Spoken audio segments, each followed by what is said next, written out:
कृष्णाय वासुदेवाय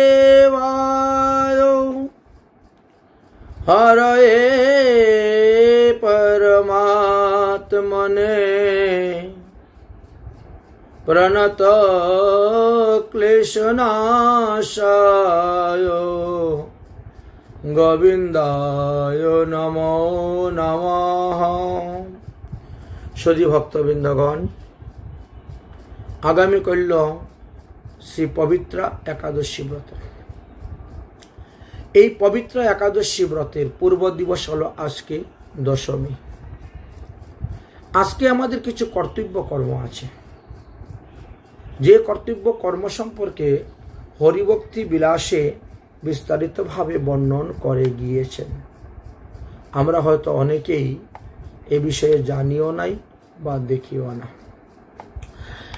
12 মাসে 12টি যাত্রার মধ্যে এই শ্রাবণ মাসে একটা পবিত্র আরোপণ যাত্রা বা পবিত্র আরোপণ উৎসব আছে আমাদের, যেটা সদাচার সম্পন্ন বৈষ্ণবদেরকে না করলেই নয়। সেটা কি বললেন যে শ্রাবণ মাসে শ্রীহরিকে কর্পূর, চন্দন, কস্তুরী এবং কুমকুম দ্বারা সুন্দর করে সাজাইবেন। এই শ্রাবণ মাসে কেতকী পুষ্প দ্বারা ভগবানকে পূজা করার বিশেষ মহিমা আছে। এই শ্রাবণ মাসে ভগবানকে এলাচি এবং লবঙ্গ নিবেদন করলে অতি উত্তম ফল লাভ করা যায়। এই শ্রাবণ মাসে আরো একটি বিশেষ বিধানের কথা বললেন। শ্রাবণস্য শীতে পক্ষে দ্বাদশ্যাং বৈষ্ণবম মুধাঃ কর্তব্যম কৃষ্ণ দেবস্য পবিত্র আরোপণম উৎসবম। অর্থাৎ শাস্ত্রবিধি অনুসারে শ্রাবণ মাসের শুক্লপক্ষের পবিত্র একাদশী দিবসে অথবা শুক্লা দ্বাদশী তিথিতে বৈষ্ণবগণ তাদের নিজ নিজ শ্রী বিগ্রহের মধ্যে ইষ্টদেবের কে আনন্দ উৎসব সহকারে পবিত্র আরোপণ করিবেন এবং ঝুলন পূর্ণিমা দিন বা রাখি পূর্ণিমা দিবসে ঋষি তর্পণ করিবেন। যদি এই দুইটি কাজ সম্পন্ন না করেন তাহলে 1 বৎসর আপনি যে ভগবত পূজা করেছেন এই ভগবত পূজার ফল রাক্ষসেরা হরণ করে নিয়ে চলে যাবে, আপনি পাবেন না। তাই বলছেন আপনাকে দুটা কাজ করতে হবে। এক হলো ভগবানের কে পবিত্র আরোপণ করতে হবে, আর দ্বিতীয় হলো ঋষি তর্পণ করতে হবে। ভগবানকে পবিত্র আরোপণ করবেন দ্বাদশীতে আর ঋষি তর্পণ করবেন পূর্ণিমাতে, অর্থাৎ রাখি পূর্ণিমাতে। এই পবিত্র আরোপণ মানে পবিত্রা বলতে আমরা যজ্ঞ উপবীতকে বোঝাই। দেখবেন এইভাবে যজ্ঞ উপবীত তৈরি করা হয় এবং ধারণ করা হয়ে থাকে যজ্ঞ উপবীত। তো এক একটা যজ্ঞ উপবীত 9 গুণ করে থাকে। কেউ কেউ বলেন যে ব্রাহ্মণের 9 গুণ, ক্ষত্রিয়ের 6 গুণ, বৈশ্যের 3 গুণ ইত্যাদি বলেন থাকে। তো আমরা এখানে 3টা যজ্ঞ উপবীত আলাদাভাবে রেখেছি। তো 3টার দ্বারা আমাদের 3 তিরিঙ্গা 9 গুণ হয়ে যাচ্ছে। এবার আপনাদের এই বিষয়ে আলোচনা করব। এই পবিত্র আরোপণ উৎসবের বিভিন্ন রকম পদ্ধতি কথা আলোচনা করে গিয়েছেন। পবিত্র আরোপণ আপনি কিভাবে করবেন ভগবানকে বলছেন যে 1 নম্বর বিধান হলো কোনো বিপ্রকন্যার দ্বারা কর্তৃক শুদ্ধ কার্পাসতুলা আনয়ন পূর্বক সেটাকে আগে 3 গুণ করতে হবে, সেটাকে আবার 3 গুণ করবেন, তাহলে 3 তিরিঙ্গা 9 গুণ হয়ে গেল। মানে এই এক একটা সুতার ভিতরে 9 গুণ সুতা থাকবে। তো এইভাবে এই 3টা সুতার মধ্যে 3 নং 27 গুণ হয়ে গেল, এর মধ্যে 3 নং 27 হয়ে গেল, এর মধ্যে 3 নং 27 হয়ে গেল, অর্থাৎ 9 নং 81 গুণ সুতার দ্বারা এই যজ্ঞোপবীত করতে হয়। যজ্ঞ পবিত্রের মধ্যে 81 গুণ সুতা থাকলো। এখানেই শেষ হলো না, বলছেন যদি আপনি কুমারী ব্রাহ্মণ কন্যা না পান, বিপ্র কন্যা, তাহলে আপনি কাঁস বা কুশ দিয়েও আপনি করতে পারেন, অথবা পট্টসূত্র, পট্টডুরি আমরা বলি জগন্নাথের কোমরে বাঁধা হয়, সেই পট্টডুরি, সেই পট্টসূত্র দিয়েও আপনি তৈরি করতে পারবেন এই যজ্ঞ উপবীত। এইটা একটা বিশেষ যজ্ঞ উপবীত। আমরা অন্যান্য যজ্ঞ উপবীত যখন করি, নিজেরা ধারণ করি, তখন যার যতটা পর্ব আছে পর্ব অনুসারে আমরা পেজ দেই, এবং প্রত্যেকেই 3টা গিট দিয়ে ব্রহ্মা বিষ্ণু মহেশ্বর এবং একটা ব্রহ্ম গ্রন্থি দেওয়া হয়, দিয়ে পৈতা তৈরি করা হয়। এটা কিন্তু সেটা হলো পৈতা তৈরি বা যজ্ঞ উপবীত। আর এটা হলো পবিত্রা, উপবীত নয়, এটা হলো পবিত্রা তৈরি করা বা পবিত্র ধারণ। কিভাবে বললেন যে যজ্ঞ সূত্র হয়তো সুতা দিয়ে তৈরি করতে হবে, না হলে পট্টসূত্র দিয়ে তৈরি করতে হবে, হয় কার্পা সুতার তুলা দিয়ে, কার্পা সূত্র অথবা পট্টসূত্র অথবা কাশ মানে কাশিয়া কুশ দ্বারা তৈরি করা হয়ে থাকে। আচ্ছা, সুতাটা তৈরি করলেন, সুতাটা তৈরি করার পর আপনি এই সুতাটাকে পঞ্চগব্যের দ্বারা স্নান করাইলেন, তারপরে শুদ্ধ গঙ্গার জলে ধৌত করলেন। ধৌত করার পরে সেই সুতাটা হাতে নিয়ে ভগবানের মূল বীজ মন্ত্র আপনি 108 বার জপ করবেন। জপ করার পরে এবার এটা রেখে দিলেন। এখন বলছেন যে এই যজ্ঞ এই পবিত্রা 3টা তৈরি করতে হয়। একটা হলো উত্তম, মানে একটু লম্বা বেশি, একটা হলো মধ্যম, একটা হলো কনিষ্ঠ। এই 3টা তৈরি করা হবে।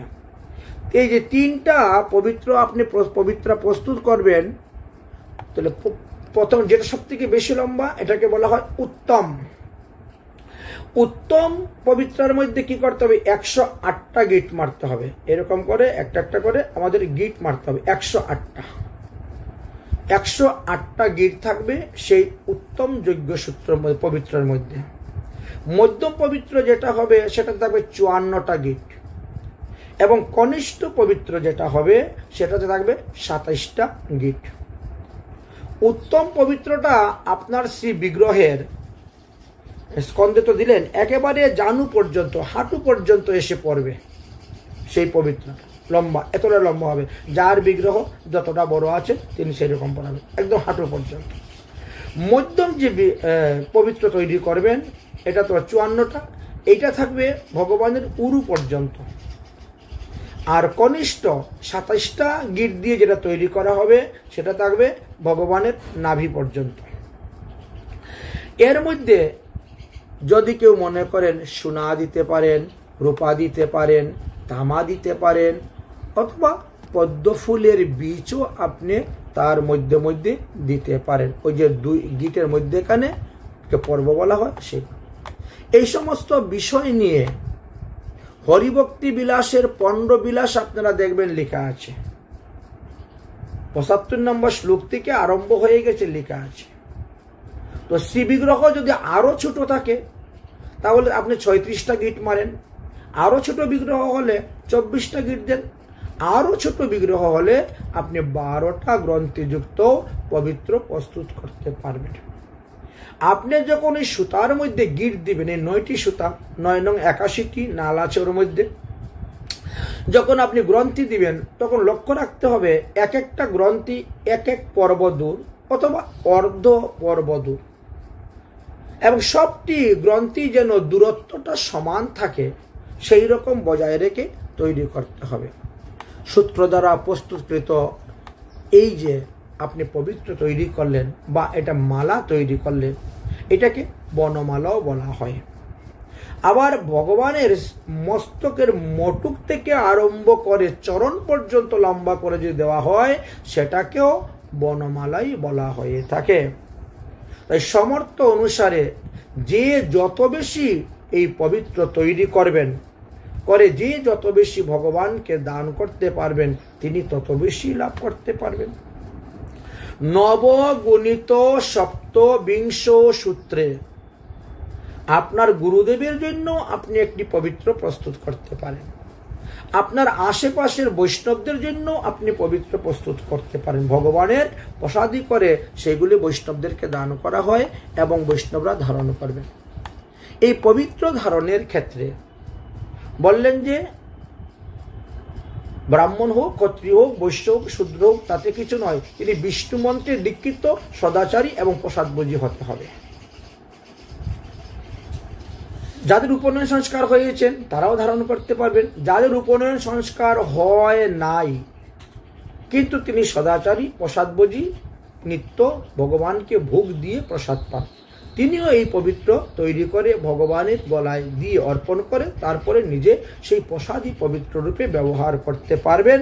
তার একটা বিশেষ পদ্ধতির কথা বর্ণন করে গিয়েছেন। হরিভক্তি বিলাসের 15 বিলাসের 100 নম্বর শ্লোকেতে বললেন, সদাচারী প্রসাদভোজী বৈষ্ণবগণ যারা আছেন তারা যে কুল থেকে উৎপন্ন হোক, যে গোত্র থেকে আসুক, যে বর্ণ থেকে আসুক না কেন, তাদেরকে দশমী তিথিতে মানে আজকের দিবসে দশমী তিথিতে এই পবিত্র প্রস্তুত করার জন্য বসে যাবেন এবং পবিত্র তৈরি করবেন। গিট মেরে মেরে তৈরি করবেন। তারপরে পঞ্চগব্য দিয়ে স্নান করাইবেন, গঙ্গার জলে ধৌত করিবেন।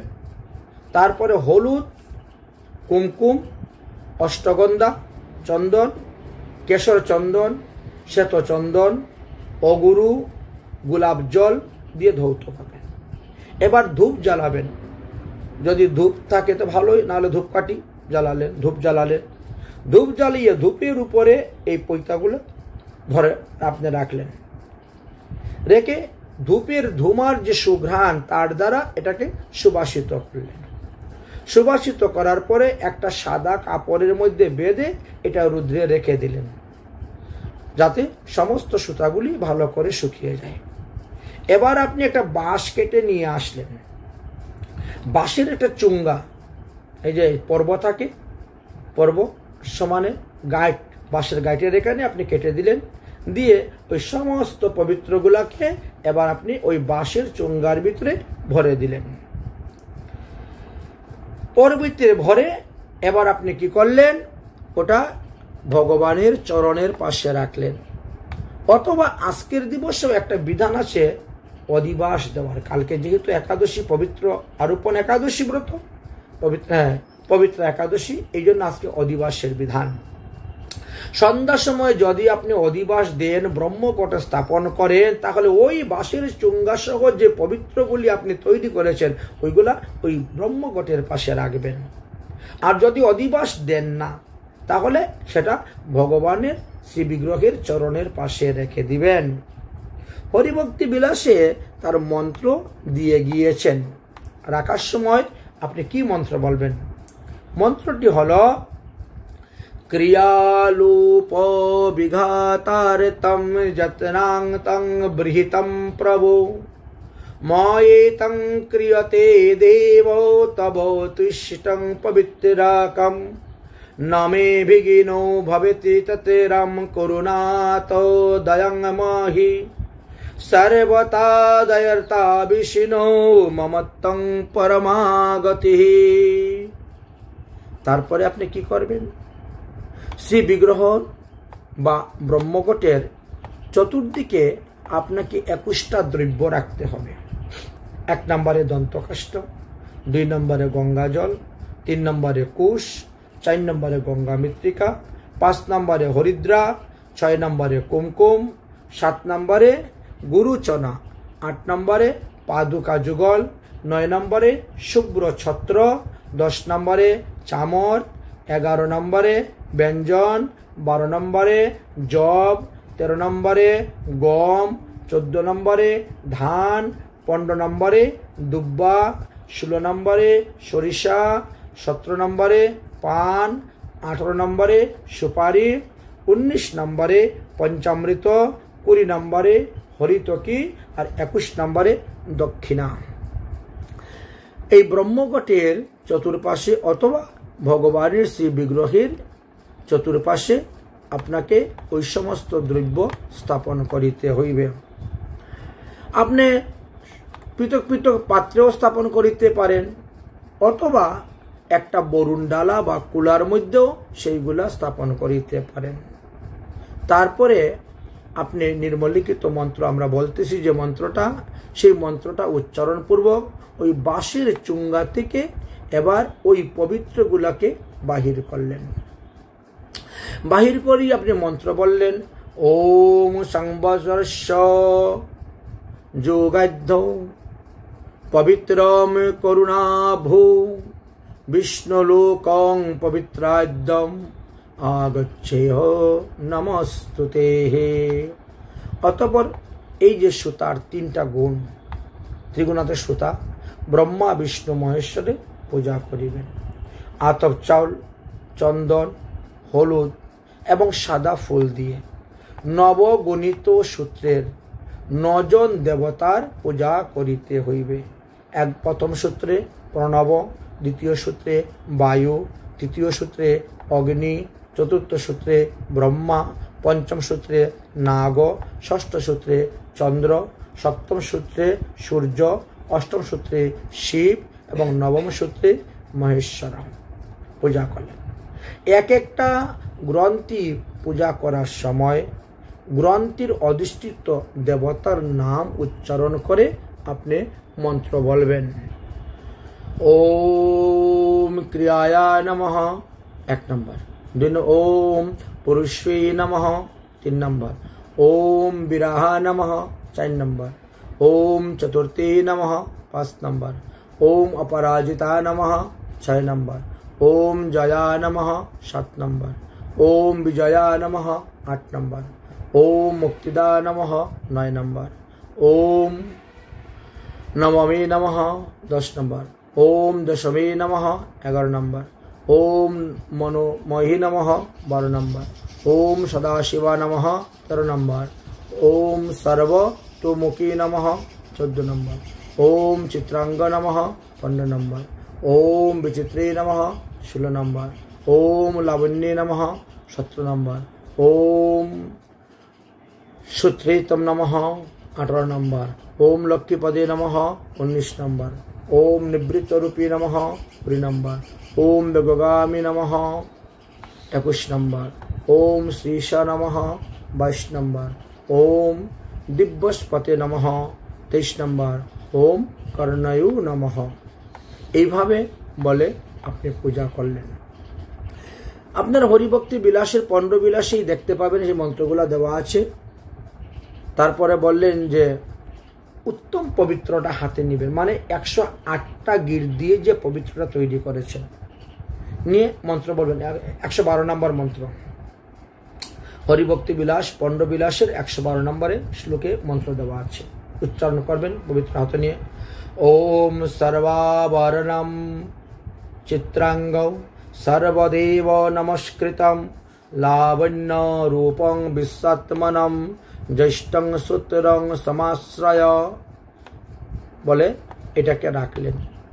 এবার মধ্যম পবিত্রটা হাতে নিলেন, হাতে নিয়ে আপনি মন্ত্র বলছেন। ওম সর্বলক্ষ্মী করম শিষ্য সর্বজ্ঞান রসা আত্মকঃ নিবৃত্ত রূপ বিশ্বত্মানং মধ্যম সূত্রম সমাশ্রয় বলে আপনি তাকে প্রণাম করে রাখলেন। এবার কনিষ্ঠ সূত্রটা হাতে নিলেন, হাতে নিয়ে মন্ত্র বললেন। ওম অতিবেগ মরুতো জানে পুরুষাত্মনানাম দিব্যস্পতে কর্ণেয় হে প্রভুদেব তেজস্বা সূত্রমাশ্রয়া।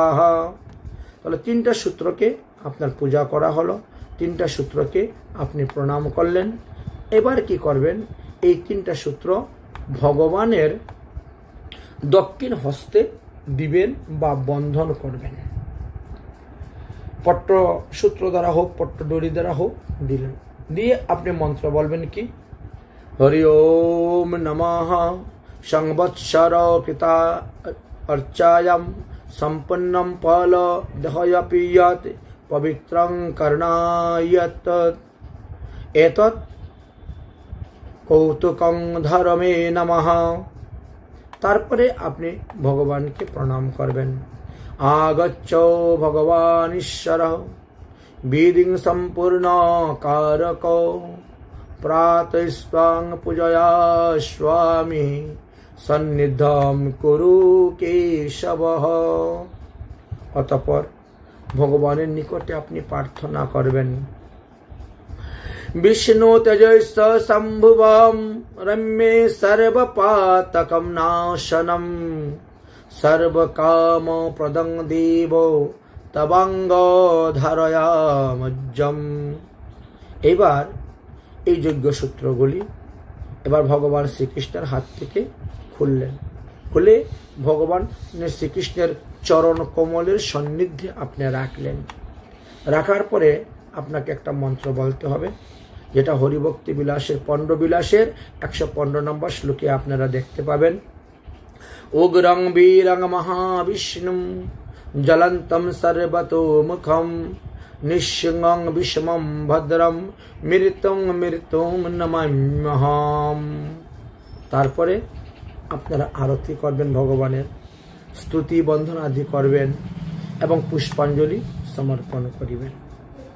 এইভাবে আপনার দশমী দিনের কাজ হয়ে গেল। একাদশী দিবসে যদি পারেন অষ্টপ্রহর নাম সংকীর্তন দিবেন অথবা জপযজ্ঞ করবেন, না পারলে একটু গীতা পাঠ করবেন, ভাগবত পাঠ করবেন, ভগবানের লীলা গুণগান কীর্তন করবেন, নৃত্য করবেন, রাত্রি জাগরণ করবেন। একাদশী সম্পূর্ণ হয়ে গেল। দ্বাদশী তিথিতে ঘুমের থেকে উঠে সন্ধ্যা আহ্নিক নিত্যক্রিয়া নিত্য পূজা আদি সমাপ্ত করলেন। তারপরে বৈষ্ণবগণকে আনলেন। বৈষ্ণবগণ সবাই হরিনাম সংকীর্তন করিবেন। আর সেই সময়ে আপনি ওই যে পবিত্রগুলা তৈরি করেছিলেন, ভগবানের চরণ নিচে রেখেছিলেন, সেইগুলা নিয়ে এবার ভগবানের গলাতে আপনি পরাবেন। আমরা মানুষেরা যেভাবে যজ্ঞ উপবীত ধারণ করি সেইভাবে সেই পবিত্র ভগবান শ্রীকৃষ্ণের গলাতে এবার আপনি অর্পণ করিবেন। এই পবিত্র অর্পণের সময়ে মন্ত্র বলবেন। হরিভক্তি বিলাসের 120 নম্বর শ্লোকে দেওয়া আছে, কৃষ্ণ কৃষ্ণ নমস্তেভ্যম গৃহানেদং পবিত্রম কম পবিত্রে করুণার্থায় বর্ষ পূজা ফলপ্রদঃ পবিত্রাকম করস্বাদম যত মায়াং দুষ্কৃতিং কৃতম শুদ্ধং ভবামজ্জম দেবং তৎ প্রসাদাৎ জনার্দনে। এই বলে ভগবানের গলাতে আপনি এই যজ্ঞ পবিত্রের মতন পরাই দিবেন।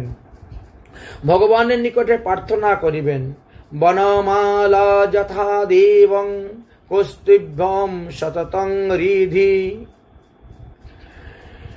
তদ্বতে পবিত্রং তন্তুঞ্চ পূজঞ্চ হৃদয়ে বহ। এই ভগবানের প্রসাদী পবিত্র ভক্তরা ধারণ করবেন পূজাকালে। এই জন্য আমি তৈরি করে আপনাকে দিলাম, আপনার প্রসাদীটা আমরা ধারণ করব। ভগবানের নিকটে ক্ষমা প্রার্থনা করবেন, যদি এতে কোনো ভুল ত্রুটি হয়ে থাকে ক্ষমা চেয়ে নেবেন। জানতাং অজানতা বাপি ন কৃত্যম যদ্বা অর্চনম কেন বা বিঘ্ন দোষেন পরিপূর্ণম তদস্তু মে। তারপরে যদি আপনারা সমর্থ থাকে হোমযজ্ঞ করবেন। এটা দ্বাদশী দিনের কথা বলা হচ্ছে। আপনারা হোমযজ্ঞ করবেন। তারপরে ভগবান শ্রীকৃষ্ণের প্রসাদী ওই পবিত্র ভগবান শ্রীকৃষ্ণের গলার থেকে খুলে নিয়ে আনবেন। আনার পরে গুরুবর্গদেরকে আপনি অর্পণ করুন। সবগুলা খুলে আনবেন না, 1-2টা তো ভগবানের গলায় রেখে দিবেন, ওটা থাকতে হয় ভগবানের গলায়। অতিরিক্ত যারা দিবেন 10টা 20টা 25টা 30টা যজ্ঞ পবিত্র যারা পড়াবেন, বাকিগুলা খুলে নিয়ে আসলেন। একটা ভগবানের শরীরে থাকলেই হলো। আনার পরে এটা প্রত্যেকের গুরু পরম্পরা অনুসারে গুরুদেবকে দিয়ে বা গুরুবর্গকে দিয়ে প্রসাদী করে নিলেন। তারপরে বৈষ্ণবগণকে দান করিলেন বা নিজের শিষ্যগণকে দান করলেন অথবা নিজের জন্য রেখে দিলেন। আপনি এটা সারা বৎসর ধারণ করতে পারেন। তারপরে আপনি বৈষ্ণব সেবা দিবেন। এখন প্রশ্ন হলো যে কতদিন পর্যন্ত এই পবিত্র আমরা ভগবানের অঙ্গে ধারণ করিয়ে রাখব, বা কতদিন বা আমরা নিজেরাই এই পবিত্রটাকে ধারণ করিব। এখন বলছেন যদি আপনার সামর্থ্য থাকে আপনি আগামী পবিত্র একাদশী পর্যন্ত ধারণ করতে পারেন, ভগবানের দেহ ধারণ করাতে পারেন। যদি আপনার সেই সময় নেই, সুযোগ নেই, সামর্থ্য নেই, তাহলে আপনি 1 মাস তো রাখেন। দেশ কাল অনুসারে 1 মাস অর্থাৎ ভাদ্র মাসের শুক্লা দ্বাদশী পর্যন্ত নিজেও ধারণ করেন, ভগবানকেও ধারণ করান। যদি তাও সম্ভব না হয়, এক পক্ষ কমসে কম তো ধারণ করুন, ভগবানকেও ধারণ করান। যদি এও সম্ভব না হয় তাহলে তিরাত্রি আপনি ভগবানকে ধারণ করাতে পারেন, নিজেও ধারণ করতে পারেন। যদি এত অসমর্থ হন তাহলে এক দিবারাত্রিও আপনি ভগবানকে পবিত্র ধারণ করাইতে পারেন, নিজেও ধারণ করাইতে পারেন। যখন আপনি শ্রী বিগ্রহে স্নান করাইবেন তখন ওই পবিত্রটা খুলবেন, খুলে জলের ছিটা দিয়ে রেখে দিবেন। ভগবানকে স্নান করানোর পর আবার সেই পবিত্রটা ভগবানকে ধারণ করাইয়া আপনি শৃঙ্গার করতে পারেন। ইহাতে কোনো দুঃসবহ হইবে না। যে সমস্ত বৈষ্ণবগণের উপনয়ন সংস্কার হয় নাই, বা তারা পবিত্র ধারণ মানে যজ্ঞ উপবিত্র ধারণ করেন না, তারা এই ভগবানের প্রসাদী পবিত্র ধারণ করবেন যখন ভগবানের পূজা করবেন তখন, অথবা যখন ভগবানের আরতি করবেন তখন। এতদ্ভিন্ন অন্য সময় আপনি দেহের থেকে খুলে রেখে দিতে পারবেন। যাদের উপনয়ন সংস্কার হয় নাই বা যারা পৈতা ধারণ পূর্ব থেকে করে আসছেন না, তারা এই যজ্ঞ পবিত্রের পরিবর্তে এই পবিত্র ধারণ করতে পারেন, আবার খুলে রেখে দিতে পারেন। তবে মনে রাখবেন এই বিধানটা একমাত্র ব্রহ্মচারী বা প্রসাদভোজী বৈষ্ণবগণেরই ধারণ করিতে পারেন, অন্যত্র নয়। যদি কেউ এই শ্রাবণ মাসের দ্বাদশী অর্থাৎ আজকে, কালকে, পরশু এই 3 দিনের মধ্যে পবিত্র আরোপণ উৎসব করিতে না পারেন, তাহলে আপনাদের জন্য একটা বিশেষ বিধান দেওয়া আছে যে ভাদ্র মাসের শুক্লা দ্বাদশীতে এই পবিত্র উৎসব অবশ্যই করিবেন। তাই আমরা আগের থেকেই ছেড়ে দিলাম এই পাঠ করে, আর হরিভক্তি বিলাসও আপনারা দেখে নেবেন। যদি কেউ এই পবিত্র ঠাকুরের গলা হইতে বিসর্জন দিতে চান, যে না আমি নিজেও ধারণ করব না, আমার ঠাকুরকেও ধারণ করাবো না, আমি এই ঝামেলা করতে পারবো না, দিলাম বিসর্জন দিয়ে, রোজ রোজ এইসব ঝামেলা করা সম্ভব নয়, তাহলে একটা মন্ত্র দিয়েছেন হরিভক্তি বিলাসের, পণ্ড বিলাসের 126 নম্বর মন্ত্র। বলে এই মন্ত্র উচ্চারণ করে বিগ্রহের গলার থেকে সেইটা খুলে আপনি জলে বিসর্জন দিয়ে দিবেন, অথবা আপনার গলার থেকে খুলে আপনি জলের মধ্যে বিসর্জন দিয়ে দিতে পারেন। সেই মন্ত্রটা হলো সংবৎসর সরিতি শুভম পূজানাম সম্পদাদ্বিধিনম ব্রজেদানি পবিত্রং তং বিষ্ণুলোকং বিসর্জিতম। এইভাবে বলে আপনি ভগবানের গলা থেকে খুলে জলে বিসর্জন দিন। এই উৎসব ইচ্ছা করলে ভক্তগণ প্রতি বৎসরই করতে পারেন, আর প্রতি বৎসরই করা দরকার, কর্তব্য। না হলে আপনি যে 1 বৎসর ভগবানের সেবা পূজা করছেন, আপনার এই সেবা পূজার সমস্ত পুণ্য ফলগুলা ওই রাক্ষসেরা নিয়ে চলে যাবে। এই জন্য বললেন সাবধান, নিজের পূজার ফল নিজে প্রাপ্তির জন্য এটা করা কর্তব্য। পবিত্র আরোপণ উৎসব করা একান্ত প্রয়োজন। শ্রাবণ মাসের দ্বাদশীর পর্যন্ত বলা হয়ে গেল, আজকে দশমী, কালকে একাদশী, পরশু দ্বাদশী।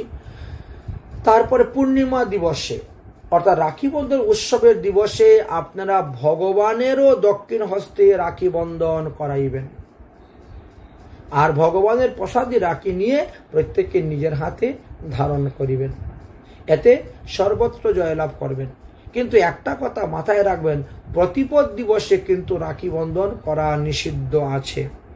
যতক্ষণ পূর্ণিমা তিথি আছে ততক্ষণের মধ্যে রাখি বন্ধন করবেন, অন্যকেও পরাবেন। কিন্তু প্রতিপদ যখন লেগে যাবে তখন আর রাখি বন্ধন করবেন না। প্রতিপদে ধারণ করা নিষিদ্ধ। আপনি দ্বিতীয়ায় করেন, তৃতীয়া, চতুর্থ, পঞ্চমী, বাকি সব দিন করতে পারেন, কিন্তু প্রতিপদে রাখি বন্ধন করা নিষিদ্ধ আছে। তাই পঞ্জিকাতে আপনারা সময়টা দেখে নেবেন, তিথিটা দেখে নিয়ে আপনারা কাজ করবেন। তাহলে 9 আগস্ট শনিবার 2025 খ্রিস্টাব্দ দুপুরে 1:41 পর্যন্ত পূর্ণিমা আছেন। অতএব দুপুর 1:41 মধ্যেই রাখি বন্ধন করতে হইবে। এর পরে গিয়ে আপনি রাখি বন্ধন করবেন না, কারণ এখানে পরিষ্কারভাবে শাস্ত্র অনুসারে সিদ্ধান্ত দিয়ে আমাদেরকে বর্ণন করে গিয়েছেন।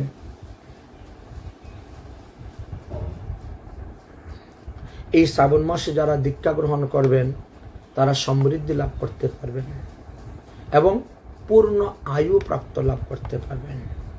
এই শ্রাবণ মাসে কেতকী পুষ্পর দ্বারা শ্রীহরিকে পূজা করলে লক্ষ লক্ষ জন্মের পাপ থেকে মুক্তি লাভ করা যায়, সর্বপাপ হইতে মুক্ত হওয়া যায় এবং দেহান্তে ভগবত ধামে গমন করা যায়।